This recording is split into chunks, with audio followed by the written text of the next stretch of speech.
Bismillahirrahmanirrahim. Assalamualaikum warahmatullahi wabarakatuh. Alhamdulillah wassalatu wassalamu ala asyrafil anbiya'i wal mursalin nabiyina Muhammadin wa ala alihi wa sahbihi ajma'in wa ba'du. Alhamdulillah di hari pertama Classroom online bersama Yayasan Arsadaya Daka Indonesia, kali ini kita akan membahas tentang gangguan setan dan juga lambung.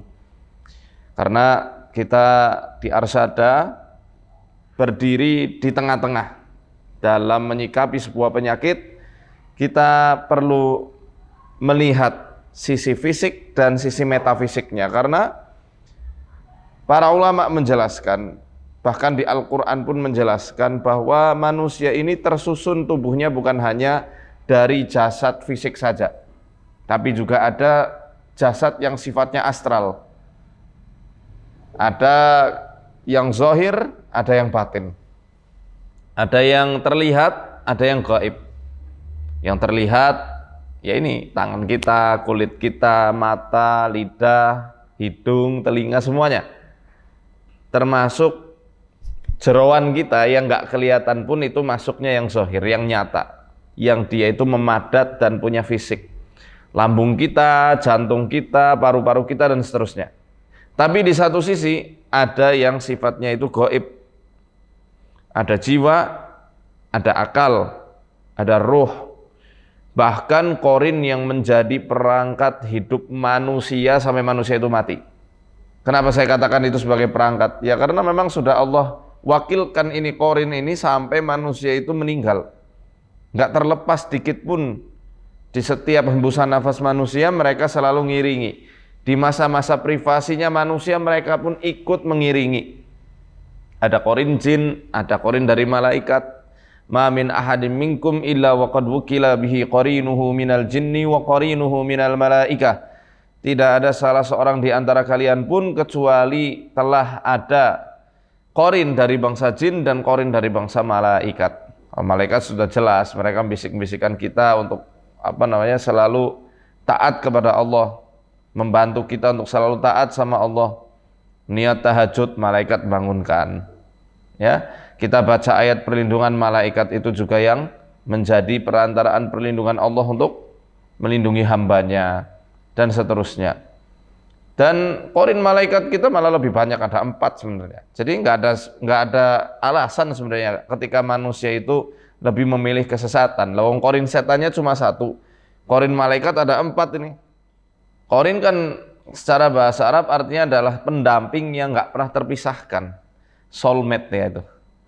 Yaitu yang saya katakan tadi, di masa privasi manusia pun mereka tidak pisah. Di toilet, ketika sama istri atau sama suami, atau ketika sedang ganti baju, mereka nggak menyingkir, selalu ngikut. Kenapa saya katakan ada 4? Mana dalilnya? Pertama, idh yatalaqal mutalaqiyani 'anil yamini wa 'anis shimali qa'id. Tatkala ucapan itu terucap, ya ada 2 malaikat yang duduk di samping kanan dan samping kirinya. Dari kecil kita sudah mengenal mereka dengan Raqib dan Atid. Yang 2 lagi namanya malaikat muaqibat. Ya ini memang punya shift-shiftan jadwal. Tapi selama shift mereka menjaga manusia, mereka nggak terpisah. Ya bisa masuk ke ranah korin ini. Muaqibat namanya. Atau malaikat hafazat. Ar-Ra'du, surat Ar-Ra'du ayat 11. Lahu muaqibatum min baini yadayhi wa min khalfihi yahfazunahu min amrillah. Allah itu memiliki malaikat-malaikat penjaga yang menjaga dari arah depan dan belakangnya atas perintah dari Tuhannya. Ya, atas perintah dari Allah Ta'ala. Nah, peran setan dari kalangan jin ini sudah jelas dari awal manusia dilahirkan. Mereka menusuk salah satu organ vitalnya manusia. Anehnya, kenapa hanya organ itu yang ditusuk? Bukan jantung, bukan paru-paru, bukan yang lainnya, tapi satu organ ini. Bisa nebak organ apa? Ya betul, organ lambung, sesuai bahasan kita pada kesempatan kali ini. Lambung manusia yang ditusuk oleh para setan.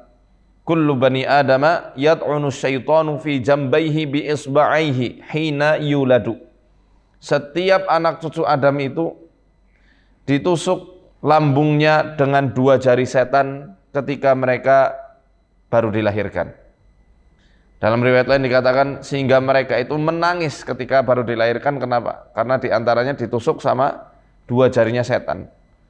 Ya, entah cara nusuknya begini atau gini ya, kayak orang mau nyubit. Gimana wallahu a'lam, kita ndak mengerti hal tersebut. Tapi yang jelas para setan nusuk lambung manusia dengan 2 jarinya.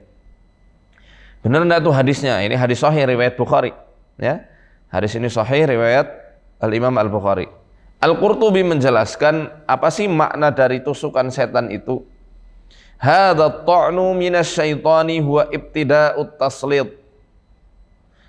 Tusukan inilah yang menjadi permulaan gangguan setan bagi manusia. Taslid itu apa ya?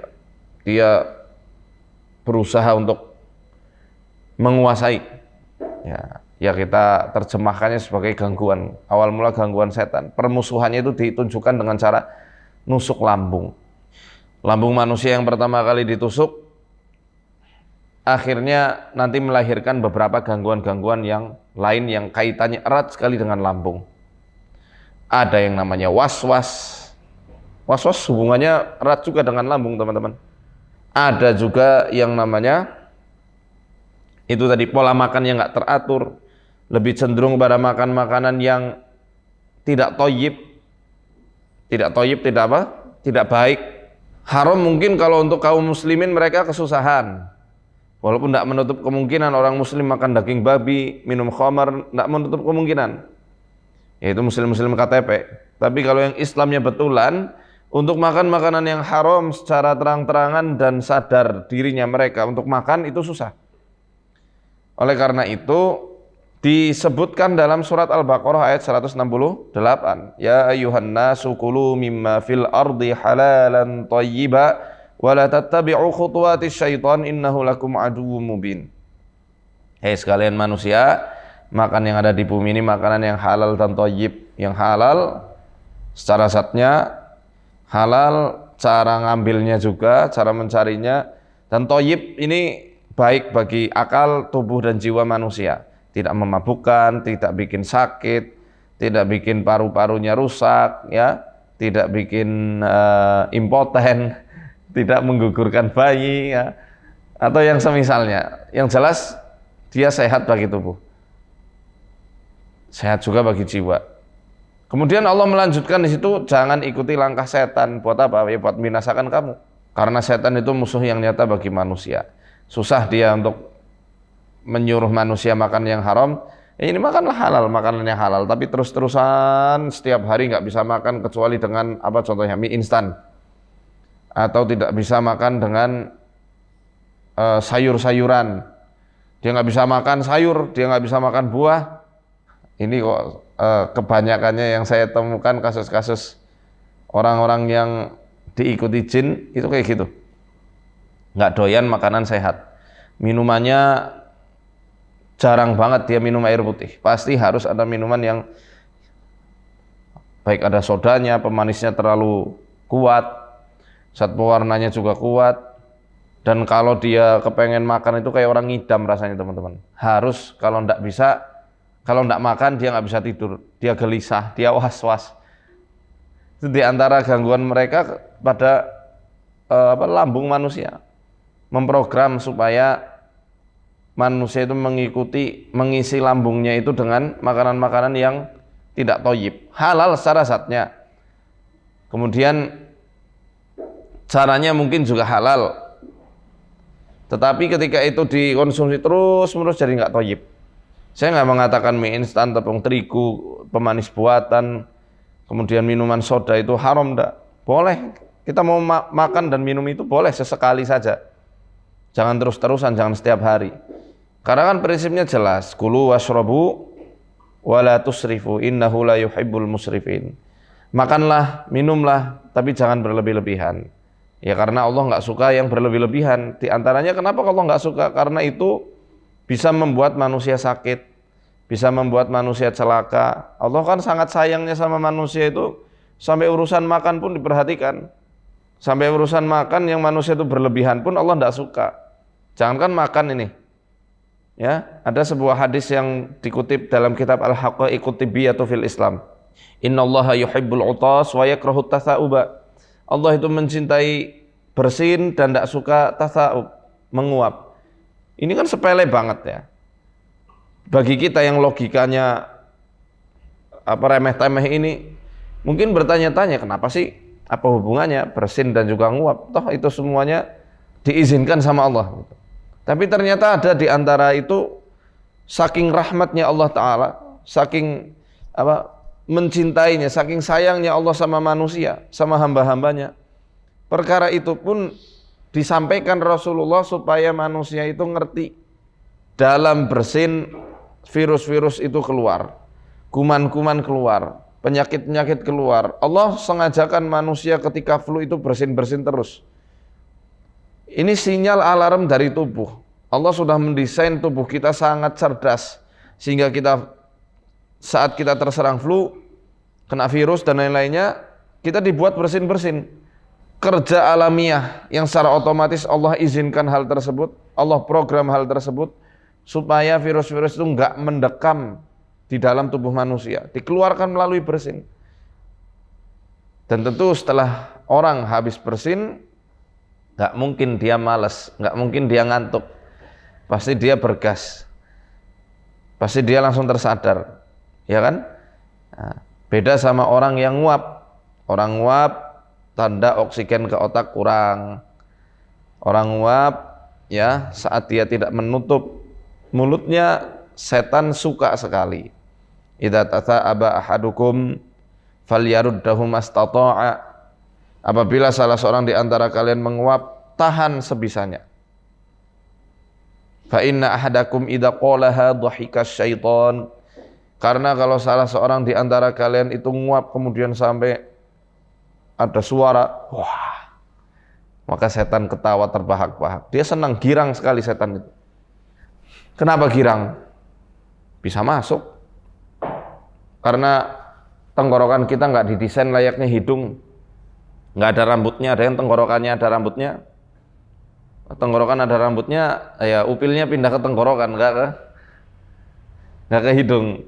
Ya, karena memang fungsinya sudah Allah desain sedemikian rupa, hidung untuk nyaring, untuk nafas, ya. Kemudian supaya nggak ada hal-hal yang membahayakan manusia, Allah tumbuhkan bulu hidung. Beruntunglah ya bagi yang bulu hidungnya lebat ya. Nah, itu kuman-kuman mau masuk hidung Anda itu nyasar dulu. Wah, ini hutan rimba. Tapi kalau di tenggorokan Allah memang nggak menyediakan perangkat berupa rambut-rambut untuk menyaring udara. Makanya ya kita disunnahkan Nabi untuk menutup. Di saat nguap itu setan masuk. Idza tata'aba ahadukum falyumsik ala fihi biyadihi fa inna syaitana yadkhul. Kalau menguap, tutup mulutnya dengan tangan, karena di saat itu setan akan menghampiri untuk masuk bersamaan virus, masuk bersamaan kuman, masuk bersamaan hal-hal kecil yang itu bisa merusak tubuh dan membuat kesehatan manusia terganggu. Ya, subhanallah. Maha suci Allah, maha penyantunnya Allah, sampai perkara yang Allah sebenarnya nggak butuh sama sekali, Allah perhatikan. Allah suka ini, berarti ini ada maslahat bagi hidup manusia, bagi kesehatan manusia. Allah nggak suka itu, berarti di situ ada madarat bagi kehidupan manusia dan bisa mengganggu kesehatan manusia, termasuk pada pola makan. Allah nggak suka berlebihan, padahal sebelumnya sudah Allah katakan silakan makan, silakan minum sepuasmu, asal jangan berlebihan. Karena kalau berlebihan ya bisa membuat kesehatan Anda terganggu. Dalam sebuah hadis dikatakan bahwa anak cucu Adam itu telah mengisi wadah terburuk, apa itu? Lambung, yang menjadi pusat penyakit-penyakit yang timbul, itu ada di lambung manusia. Itu dari segi fisik ya teman-teman, dari segi fisik semuanya berpusat di area lambung. Ini diantaranya ketika manusia dilahirkan, Rasulullah SAW bersabda, "Ma min mauludin yuladu illa nakhasahu syaitanu fayastahilu sarikhan min nakhsati syaitan illa ibna Maryam wa ummahu." Tidak ada satu bayi pun yang dilahirkan kecuali setan itu menusuknya sampai dia itu teriak nangis karena ditusuk sama setan, kecuali Nabi Isa dan juga ibundanya, yakni Maryam. Kemudian Abu Hurairah yang meriwayatkan ini mengatakan, Iqra'u in syi'tum, bacalah sekehendak kalian, wa inni u'iduha bika wa dzurriyyataha minasyaitonir rajim. Jadi ketika mau lahiran atau habis lahiran ya, itu kita dianjurkan untuk membaca wa inni u'iduha bika wa dzurriyyataha minasyaitonir rajim. Ini ayat dalam surat Ali Imran ayat 36. Ya, ayat 36 surat Ali Imran. Wa inni u'iduha bika wa dzurriyyataha minasyaitonir rajim. Kemudian lafadznya ini bisa kita rubah ya. Kita bukan mau merubah Quran, tapi mengadopsi doa yang ada dalam Al-Quran. Misal kalau anak yang dilahirkan itu laki-laki, tentu kan bukan u'iduha, tapi u'iduhu ya. U'iduhu bika. Jadi bikanya ini kembali ke Allah Ta'ala. U'iduhu bika wa dzurriyyatahu minasyaitonir rajim.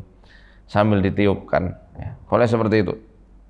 Kemudian di periwayatan Imam Muslim, Abu Hurairah radhiyallahu anhu mengatakan, Rasulullah SAW bersabda, siyahul mauludi hina yaqa'u nazghatun minasyaiton.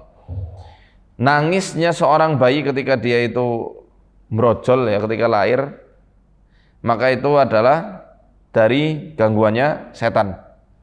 Qala an-Nawawi, al-Imam An-Nawawi mengatakan, siyahul mauludi hina yaqa'u nazghatun minasyaiton ay hina yasqutu min batni, atau hina yusqatu min batni ummi, ketika dia itu lahir dari perut ibunya. Makna dari nazghatun adalah nakhsatun wa ta'natun minhu. Maksudnya adalah tusukannya setan dari si bayi ini ya, tusukan setan kepada bayi yang baru dilahirkan itu. Bahkan dalam riwayat lain dikatakan bukan hanya ditusuk. Kullu insanin taliduhu ummuhu yalkizuhu syaitanu bihadnaihi. Setiap manusia yang dilahirkan dari ibunya ya, maka dia itu dipukul sama setan di bagian lambungnya. Ini dikatakan wal makna yadribuhu bikaffihi ala janbi. Jadi dipukul pakai telapak tangannya setan di lambungnya. Cedok. Jadi langsung nangis manusia itu. Inilah memang kurang ajarnya setan ya. Kayak manusia dewasa malah jadi penyembah setan. Kan aneh gitu ya. Padahal dia dari kecil itu sudah dipukul lambungnya dan ditusuk lambungnya sama setan. Nanti ada yang mengatakan, kan kita nggak boleh dendam Ustaz. Wah, ini bukan bijak pada tempatnya, itu ngawur ya. Tetap kita harus menjadikan setan sebagai musuh abadi kita. Jangan dijadikan mereka sebagai khodam apa teman buat kerjasama. Ya, karena permusuhan mereka sejak manusia itu dari bayi yang nggak tahu apa-apa loh, masih putih bersih sudah diganggu, sudah ditusuk, bahkan dipukul lambungnya sama setan. Illa makana min Maryama wabniha. Ya, kecuali Maryam dan juga putranya ini Nabi Isa alaihi salam. Alam tarau, apakah kalian tidak memperhatikan ila sabiyyi hina yusqatu? Tidaklah kalian memperhatikan bayi yang baru lahir?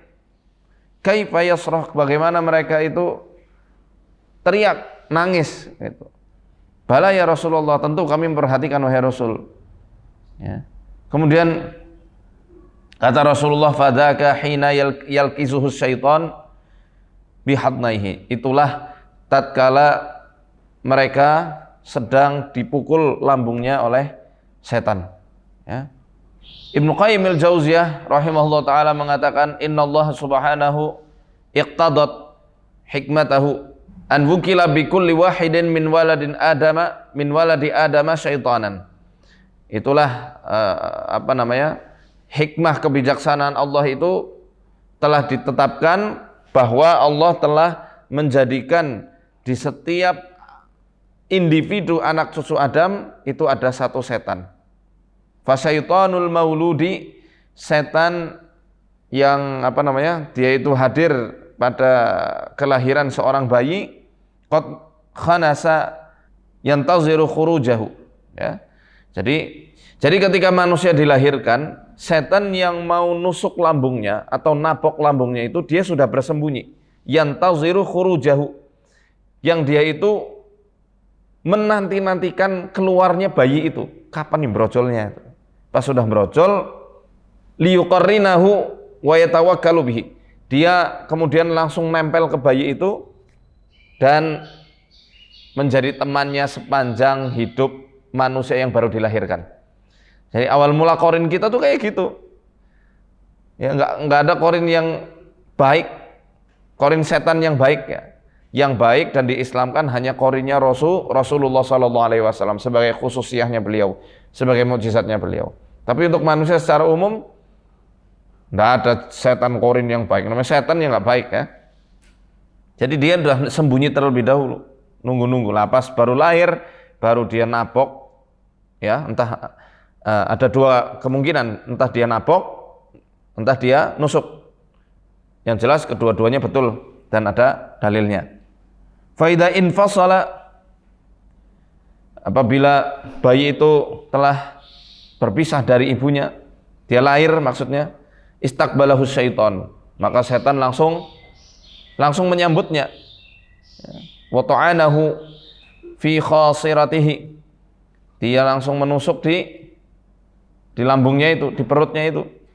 Wa ta'anahu fi khasiratihi, ya, dan dia menusuk di khasirah. Khasirah itu mana? Khasirah itu bagian sini nih, ya, di pangkal paha menuju lambung. Jadi ditusuknya itu di sini. Nggak tahu kenapa ya, kenapa rata-rata setan itu orang kesurupan itu banyak jin yang jelempit di area sini, pangkal pahanya. Karena memang di sini khasirah ini adalah tempat pertama kali si setan itu nusuk. Sini sampai nembus ke lambung. Ya, yang jelas dari arah bawahnya sini. Set itu. Memang kalau secara umum disebutnya itu adalah lambung. Namun kalau mau detail khasirah itu di mana, itu di sini. Nyet gitu. Pangkal pangkal pahanya bayi sampai ke atas. Taharruqan alaihi wa taghayyuzan wa istiqbalan lahu bil adawah. Sebagai bahasa mudahnya tabuhan genderang perang, sebagai wujud peperangan dan permusuhan yang dia tampakkan untuk orang tersebut yang baru dilahirkan itu. Fabakal mauludu mintil qatta'nah, maka anak itu pun langsung menangis karena tusukan setan tersebut. Jadi manusia itu banyak sesat kan gara-gara apa? Gara-gara perutnya. Naudzubillah min dzalik, naudzubillah. Korun ditenggelamkan Allah karena nuruti lambung. Bal'am bin Ba'ura, ya, dia dipermisalkan sebagai seekor anjing dan bahkan ilmunya akhirnya dicabut sama Allah juga gara-gara lambung. Dan seterusnya, banyak kisah-kisah umat-umat terdahulu yang Allah hinakan mereka itu gara-gara urusan perutnya, urusan lambungnya.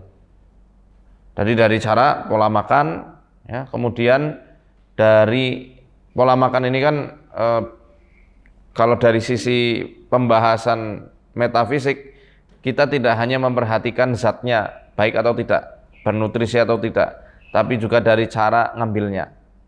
Dari cara ngambilnya pun ini juga setan membuat manusia itu terseret kepada arus kubangan dosa yang menghinakan.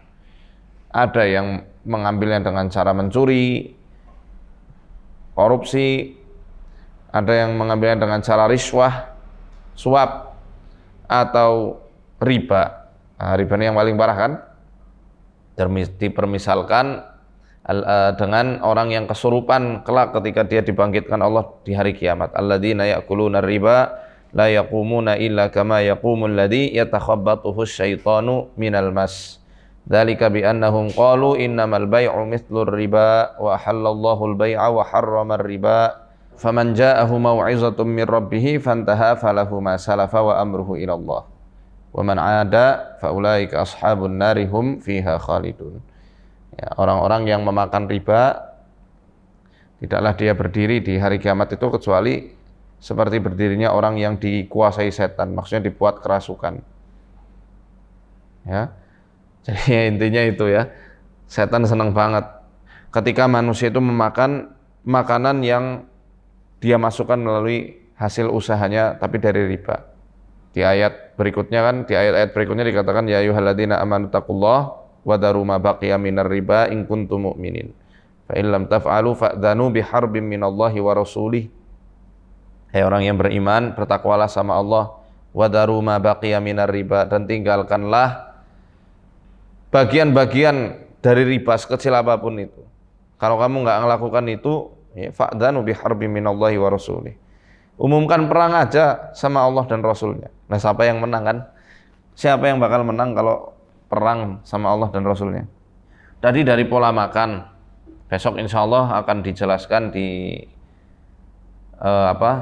episode berikutnya sama Tabib David tentang penjelasan ilmiah tentang hal ini.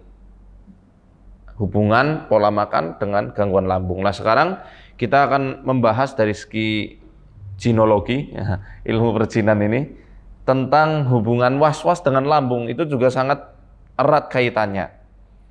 Karena korin itu ya memang kerjaannya membuat was-was, menggoda manusia dari segi bisikan-bisikannya. Ini dijelaskan oleh para ulama, banyak sekali hadis-hadis yang menjelaskan hal tersebut. Di antaranya, kenapa kok setan bisa membuat was-was di dalam hati manusia? Kita sudah ngerti ya, dan hadis ini sering sekali kita sampaikan, bahwa setan itu berjalan di tubuh manusia melalui apa? Peredaran darah, melalui pembuluh darahnya. Maka ada ulama yang menjelaskan, ini salah satu referensi yang saya miliki, tentang bagian-bagian dari al-massu. Al-massu ini adalah gangguan, sentuhannya jin. Ada sentuhan yang dilakukan dari luar tubuh manusia, ada sentuhan yang dilakukan melalui dalam tubuh manusia, ada sentuhan yang membuat manusia itu akhirnya kerasukan. Wa yanqasimu masul ikhtiraq qismaini.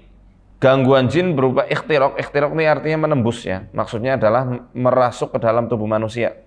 Itu ada dua jenis. Ada gangguan waswas dan ada gangguan raqdun wa waqz. Gangguan jin berupa sentuhan jin berupa tendangan dan juga tusukan. Namun yang kita mau bahas kali ini adalah khusus was-was, ya, yang berkaitan erat dengan kondisi kejiwaan manusia dan ada kaitannya dengan lambung. Wa fihi yajril jinnu fi badanil insi majrad dam, ya, majrad dami minal uruq. Jadi setan itu berjalan di tubuh manusia itu melalui pembuluh darahnya, melalui urat nadi, ya, melalui urat-urat yang ada di dalam tubuh manusia. Faltaqimu qalbahu wa sadrahu. Dia bisa membisiki atau menelan jantung dan juga dada manusia. Wa yuwaswisu fihi bima yusghiluhu amma yuridu minal a'mali salihah. Dan dia itu membuat was-was di dalamnya serta menyibukkannya dari apa-apa yang harusnya dia bisa kerjakan. Amal soleh yang bisa dikerjakan, dibikin was-was. Hatta yunsiyahu ma yaqumu bihi min a'malin wa ma yuridu fi'lahu fala yadril mar'u aina huwa wa limada. Sampai manusia itu dibuat lupa sama si setan waswas ini, sama si korin ini. Dia lupa. Mudahnya ya, contohnya ya, secara empiris. Ada orang lagi sholat, Allahu Akbar. Aku udah tahiyat awal belum ya? Parahnya aku udah rukuk belum nih? Ini udah rakaat berapa? Itu dibikin lupa. Atau ketika orang ngafal Quran tiba-tiba lupa, ngeblank. Bacaan sholat akhirnya dibikin lupa juga. Mau bersodakoh lupa, wah uangnya ditaruh mana ya? Itu juga termasuk gangguan dari was-was. Wa ma yuridu fi'la, dan apa-apa yang kepengen untuk dikerjakan dibikin lupa. Sampai ada itu Dijelaskan dalam surat Al-Kahfi, wa ma ansanihu illa syaitanu an adzkurah. Dan tidaklah aku dibikin lupa untuk menceritakan bahwa lauknya itu ikan yang dibawa sebagai bekal Nabi Musa itu ternyata sudah pergi ke suatu tempat. Dia berjalan dengan cara yang sangat aneh, yang itu menjadi tanda isyarat dari Allah. Di tempat itulah Nabi Musa akan dipertemukan dengan hamba yang diberikan ilmu secara khusus dan langsung dari Allah, Nabi Khidir alaihi salam. Itu dibikin lupa itu si muridnya ini, si pembantunya Nabi Musa ini, dibikin lupa sama setan untuk menceritakan bahwa ikannya itu sudah pergi. Dan tentu manusia itu nggak tahu di mana setan yang membisikinya dan kenapa harus melakukan hal tersebut. Ya, dari Sofiyah bintu Huyai, ini salah satu istrinya Rasulullah SAW.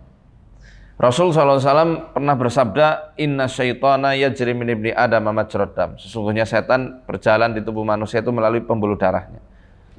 Kenapa kok Rasul bersabda demikian? Karena waktu itu Sofiyah, ya, ibunda Sofiyah hendak menjemput Rasulullah di masjid, bertemu atau berpapasan dengan dua orang sahabat. Karena saat itu belum ada listrik, ya, khawatir ada suuzon. Akhirnya Nabi mengatakan, berhenti, ini adalah istriku Sofiyah, ya, aku khawatir kalian itu ada was-was dari setan yang berkata tidak. Akhirnya beliau mengatakan ini, inna syaitana yajri min ibni Adam majrad dam. Setan itu berjalan di tubuh manusia melalui pembuluh darahnya. Qala Syekh Abdul Aziz As-Salman, beliau mengatakan, Syekh Abdul Aziz Salman mengatakan, hada sharihun wadihun fi anna syaitana yakhtariqul jismal bashari wa yasri fihi kama yasri dam. Dalam hadis ini sudah sangat jelas sekali bahwa setan itu bisa menembus tubuh manusia dan dia bisa mengalir, berjalan seperti halnya darah yang mengalir. Kemudian As-San'ani di dalam Tathhirul I'tiqad halaman 143 mengatakan, wa qad makkana Allahu iblisa minad dukhuli fil abdan. Allah Ta'ala itu telah mengizinkan iblis untuk masuk ke dalam tubuh manusia. Wal waswasah fi sadr. Demikian juga Allah mengizinkan iblis untuk apa? Membuat was-was di dalam hati. Wa iltiqamul qalb bi khurtumihi. Demikian juga menelan hati manusia dengan belalainya. Fakadzalika yadkhulu ajwafal asnam. Demikian juga Allah mengizinkan iblis, setan dan lain-lainnya itu dari para kroco-kroconya iblis untuk masuk ke celah-celah yang ada pada patung. Wa yulqil kalama fi asma'il qaum. Kemudian dia menyampaikan suatu ucapan yang bisa didengar sampai ke telinga suatu kaum. Untuk apa itu? Untuk menguji akidah hamba-hambanya. Wa mithluhu yasna'uhu fi aqaidil quburiyin. Demikian juga yang dilakukan oleh iblis, oleh setan untuk menggoda akidahnya para pemuja kubur. Sehingga seakan-akan di kuburan itu didatangi oleh Syekh Fulan, kuburannya bisa bicara, atau ya dengan hal-hal yang bisa membuat manusia itu akidahnya rusak dengan cara was-was. Celah pertama setan ganggu manusia dan menguasai manusia ya dari pintu celah was-wasnya itu. Fa inna Allah Ta'ala qad adzana lahu an yajliba bi khailihi wa rijlihi ala bani Adam. Karena Allah Ta'ala telah mengizinkan untuk iblis buat apa?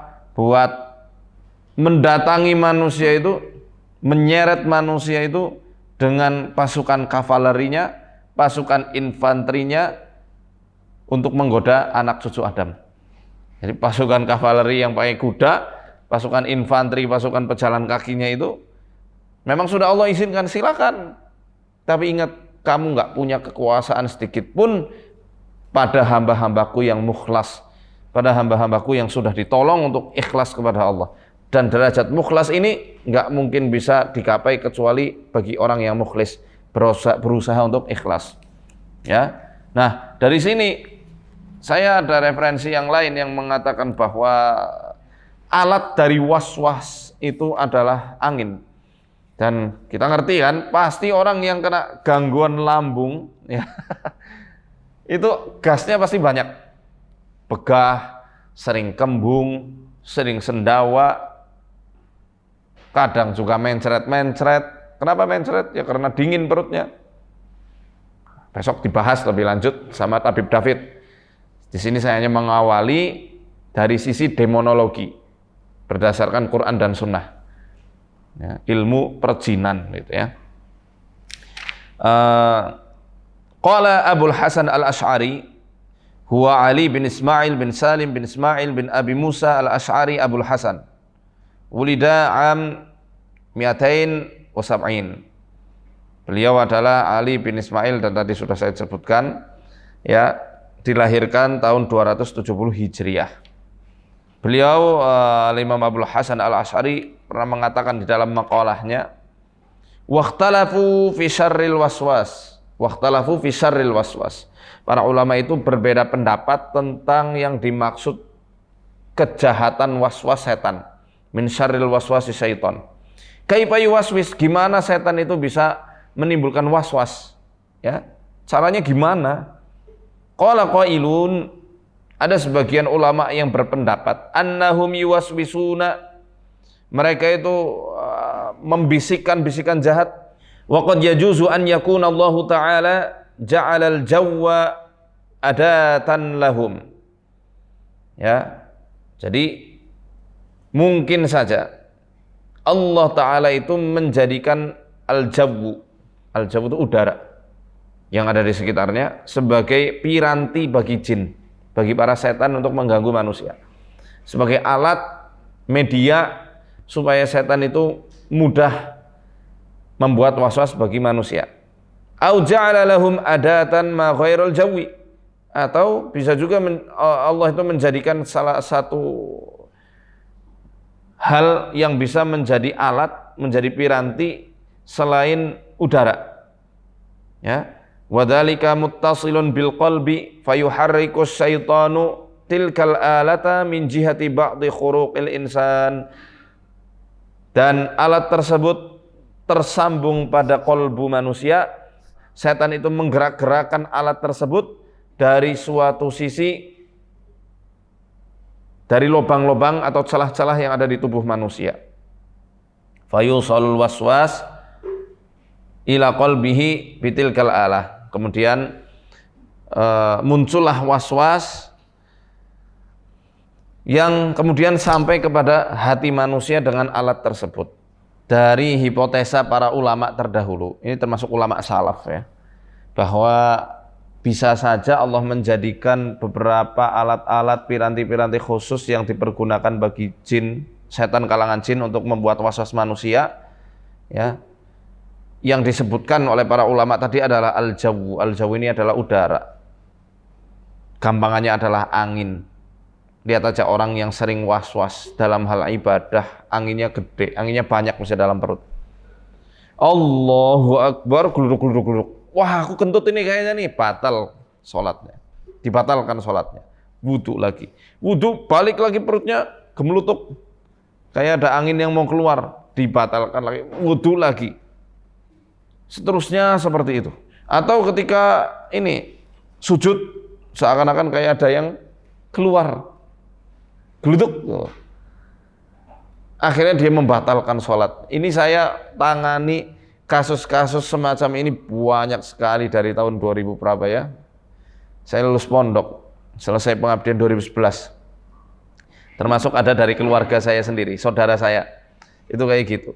Sholat bisa 2 kali, 3 kali pengulangan karena rasanya itu kayak ada angin yang mau keluar. Sebenarnya itu bukan angin yang keluar, tapi pergeseran otot perut yang makanya ada apa istilahnya, udara-udara yang tertahan. Selagi itu tidak keluar bunyi, tidak juga tercium baunya, ya, maka hal tersebut tidak membatalkan sholat dan wudhu. Karena itu aman, masih ada dalam perut. Besok akan dibahas lebih lanjut. Kenapa bisa seperti itu? Awal mulanya bermula dari makanan yang tidak tercerna dengan baik di area lambung. Dan bisa juga karena ada beberapa media-media unsur-unsur sihir yang itu sengaja diikatkan oleh setan di lambung manusia. Besok akan kita bahas insya Allah di pembahasan menelusuri jejak sihir pada lambung manusia. Ada sebuah hadis yang dinilai sahih, ya, yang disebutkan dalam silsilah sahihah, bahwa Rasul SAW bersabda, ya'ti syaitanu ahadakum fayanquru inda ijanihi. Setan itu datang kepada seorang di antara kalian yang dia itu meniup-niup duburnya sehingga terjadi was-was ketika sholat. Fala yansarifu hatta yasma'a sautan aw yajidu rihan. Janganlah berpaling dari sholatnya sampai dia itu menemukan angin yang keluar atau mencium baunya. Jadi ya memang was-was mereka dengan angin sangat-sangat mungkin ya, dan angin itu bisa menjadi alat bagi setan untuk menimbulkan was-was dalam hati manusia. Dan mudahnya ya ketika lambung manusia lembab, limpa manusia lembab, organ pencernaan ini lembab, menimbulkan banyak gas, disitulah setan memainkan gas-gas tersebut. Maka yang sembelit nih, ya banyak-banyak makan fiber, makan serat. Seimbangkan pola makannya antara makanan yang bersifat panas dan juga dingin. Dan ketahui kondisi tubuhnya, ini lembab apa kering, nutrisi selnya juga harus dikuatkan, cukupkan air minum, ya, berat tubuh bagi 2, misal berat tubuhnya 80 kilo bagi 2 jadi 40, ya, jadi 4 liter, dan seterusnya.